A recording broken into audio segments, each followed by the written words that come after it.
कंपनीने गेल्या आठवड्यामध्ये लास्ट वीक मध्ये एक गिफ्ट अचीवमेंटचं टार्गेट कंपनी ठेवलेली होती आणि आठवड्याभराचं टार्गेट मी फक्त एका दिवसामध्ये पूर्ण केलेलं आहे। आणि तसेच आठवड्याचं टार्गेट असल्यामुळे कंपनीने खूप छान असं मॉर्निंगला मला कंपनीवर गिफ्ट रिसीव झालेलं आहे टार्गेट कंप्लीट केल्यामुळे।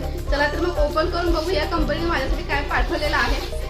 इथे बघू शकता कंपनीचा लोगो असलेलं खूप छान असं टी शर्ट मला रिसीव झालेलं आहे। बघू शकता पहिला हे गिफ्ट अचीवमेंट ऑफरमध्ये मी रिसीव मिळवलेलं होतं, आताही मिळवलेलं आहे तुम्ही बघू शकता। बऱ्याच जणांना वाटतं की ह्या काही छोट्या मोठ्या वस्तू आहेत आपण विकत घेऊ शकतो, पण एक गोष्ट लक्षात ठेवा, मेहनत, चिकाटी, सातत्य आणि त्याचबरोबर आपण जे काम करतोय, कष्टाने जे काम करतोय हे सातत्याने प्रामाणिकपणे आणि तसेच ह्याची पोचपावती कंपनीकडून मिळते हा आनंद शब्दात सांगता येणार नाही। ज्यावेळेस तुम्ही स्वतः मिळवता त्यावेळेस तुम्हाला अनुभवायला येईल। आणि मनापासून आभार मानते स्वाती चुरी मॅम, कोमल फुलबांदे मॅम, कारण त्यांच्यामुळे मी आज सध्या या म्हणजे गृहिणी ते उद्योजका म्हणून ओळख ह्या दोघींमुळे मिळाली। आज सध्याच्या पोझिशनला त्यांच्यामुळेच मी आहे। त्यामुळे पुन्हा एकदा दोन्ही फाउंडर आणि डिजी सर्कल टीमचं मनापासून आभार।